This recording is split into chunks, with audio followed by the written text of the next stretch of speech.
السلام علیکم ورحمۃ اللہ۔ ترجمہ تفسیر القرآن الکریم، سبق نمبر 313، الاعراف، آیت 187 تا 188۔ اعوذ باللہ من الشیطان الرجیم۔ یسألونک عن الساعة ایان مرساها قل انما علمها عند ربی لا یجلیہا لوقتہا الا ہوا ثقلت فی السماوات والارض لا تأتیکم الا بغتۃ یسألونک کأنک حفی عنہا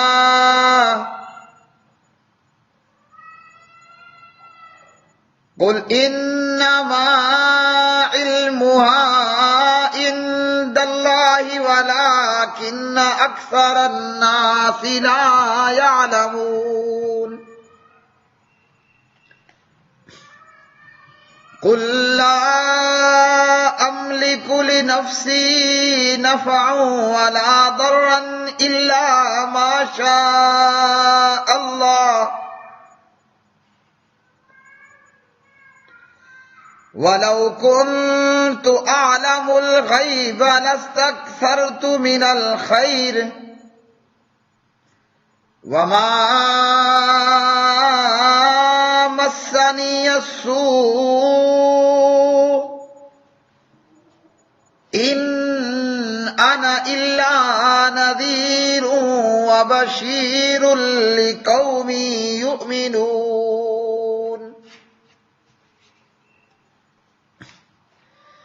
وہ آپ سے قیامت کے بارے میں پوچھتے ہیں، اس کا قیام کب ہوگا؟ کہہ دیجئے اس کا علم تو میرے رب ہی کے پاس ہے، اسے اس کے وقت پر اس کے سوا کوئی ظاہر نہیں کرے گا۔ وہ آسمانوں اور زمین میں بھاری واقع ہوئی ہے، تم پر اچانک ہی آئے گی۔ آپ سے پوچھتے ہیں جیسے آپ اس کے بارے میں خوب تحقیق کرنے والے ہیں۔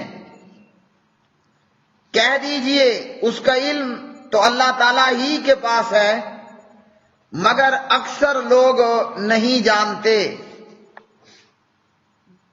کہہ دیجئے میں اپنی جان کے لیے نہ کسی نفع کا مالک ہوں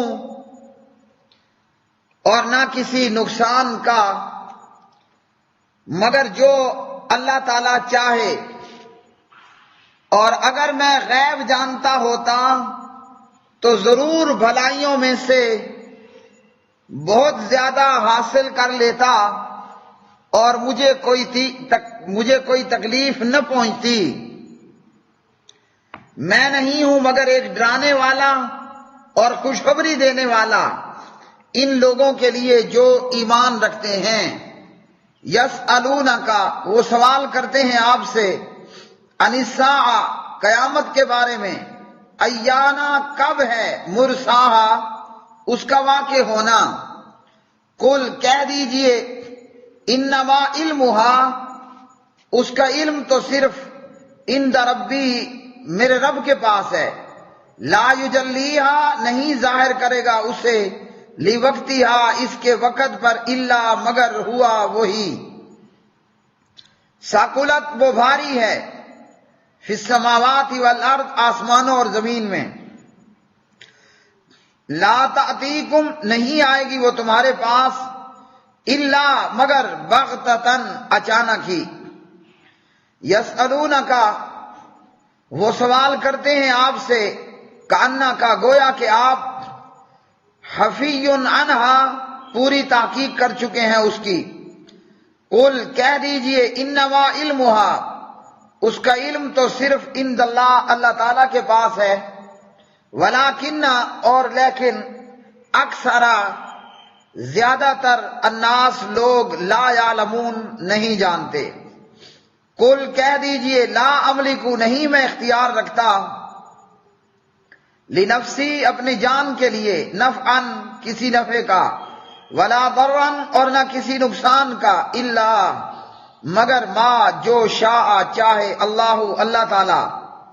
ولو اور اگر کنتو ہوتا میں عالم جانتا الغیب غیب کا لستکثرتو تو البتہ میں حاصل کر لیتا بہت سی من الخیر بھلائیاں وما مسنی اور نہ پہنچتی مجھے السوء کوئی تکلیف. ان آنا نہیں ہوں میں الا مگر نذیر ڈرانے والا وبشیر اور خوشخبری دینے والا لقوم ان لوگوں کو جو یؤمنون ایمان لاتے ہیں. پیارے بھائیوں اور میری بہنوں، آج کے سبق میں قیامت کے واقع ہونے کا بیان ہے. سوال یہ ہے کہ قیامت کب آئے گی؟ کیا کوئی ٹائم، کوئی لیمٹ، کوئی ایسی چیز ہے کہ جس سے پتہ چلے کہ قیامت فلاں وقت آئے گی، فلاں صدی میں اور فلاں سال میں واقع ہوگی؟ تو اس تعلق سے اللہ سبحانہ و تعالیٰ نے ارشاد فرمایا قیامت کا واقع ہونا یہ اللہ سبحانہ و تعالیٰ ہی کو علم ہے. قیامت کب واقع ہوگی کوئی بھی اللہ کے ماں سوا قیامت کے متعلق یہ نہیں جانتا اور یہ نہیں بتا سکتا اور یہ نہیں کہہ سکتا کہ فلاں وقت میں قیامت قائم ہوگی. ہاں، بعض مرسل روایات میں ہے اور وہ یہ ہے کہ قیامت لوگوں پر اس طرح ہلچل مچا دے گی، یعنی یوں اچانک آئے گی کہ کوئی بندہ اپنے حوض کو درست کر رہا ہوگا، کوئی بندہ اپنے مویشی کو پانی پلا رہا ہوگا، کوئی بندہ بازار میں سامان تجارت جو ہے وہ لیے بیٹھا ہوا ہوگا، اور کوئی بندہ اپنے ترازو کو اوپر نیچے کر رہا ہوگا کہ قیامت واقع ہو جائے گی.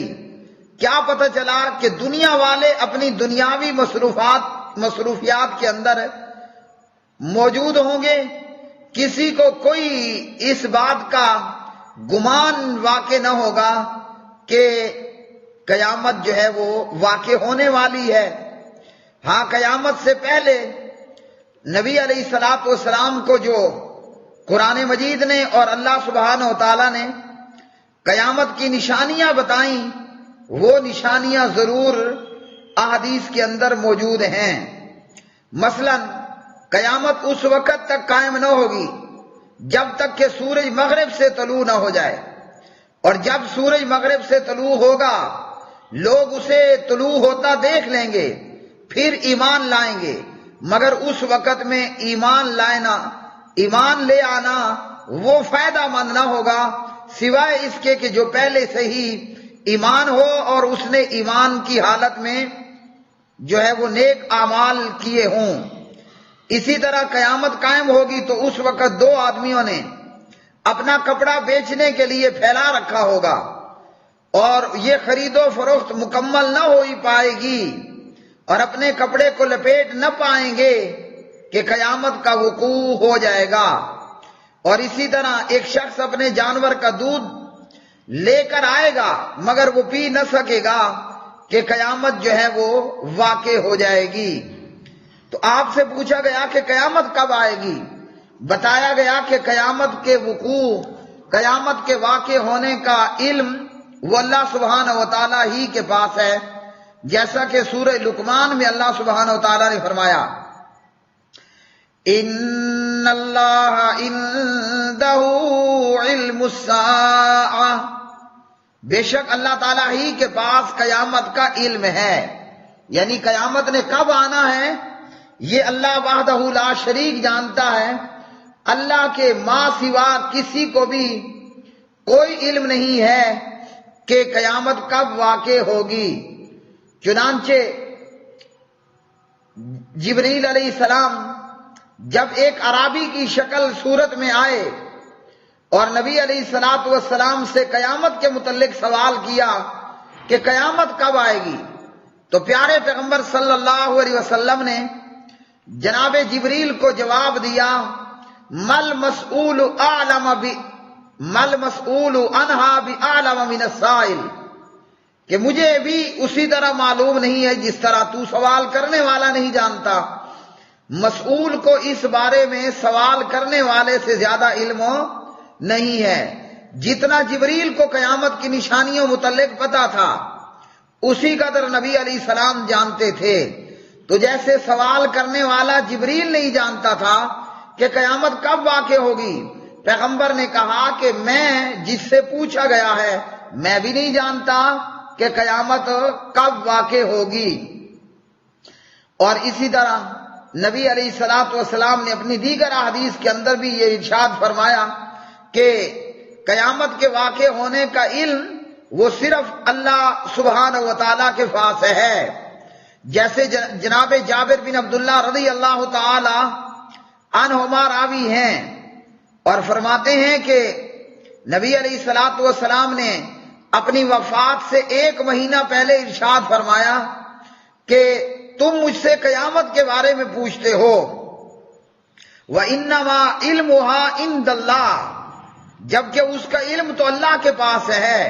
وَأُقْسِمُ بِاللَّهِ، میں اللہ کی قسم کھا کر کہتا ہوں کہ آج زمین پر جو جاندار بھی موجود ہیں وہ 100 سال بعد موجود نہیں ہوں گے۔ اس روایت کو امام مسلم نے روایت کیا ہے۔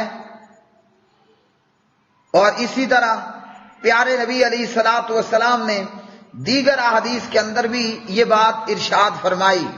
تو کیا پتہ چلا کہ قیامت کے متعلق وہ اللہ وحدہ لا شریک ہی جانتا ہے کہ قیامت کب واقع ہوگی۔ نبی علیہ الصلوۃ والسلام نے قیامت کے متعلق چھوٹی بڑی نشانیاں ضرور بتا دیں، اور یہ کہ جب قیامت آئے گی تو اچانک سے آئے گی۔ اور قیامت کی علامات قیامت میں سے دجال کا خروج، یاجوج و ماجوج کا خروج، جناب ابن مریم علیہ السلام کا نزول، اور اسی طرح دیگر بہت ساری چیزیں۔ پھر فرمایا کہ ان کو یہ بھی بتا دیجئے اور کہہ دیجئے میں خود اپنی جان کے لیے نفع نقصان کا مالک نہیں ہوں مگر وہ جو میرا رب چاہے، نمبر 1۔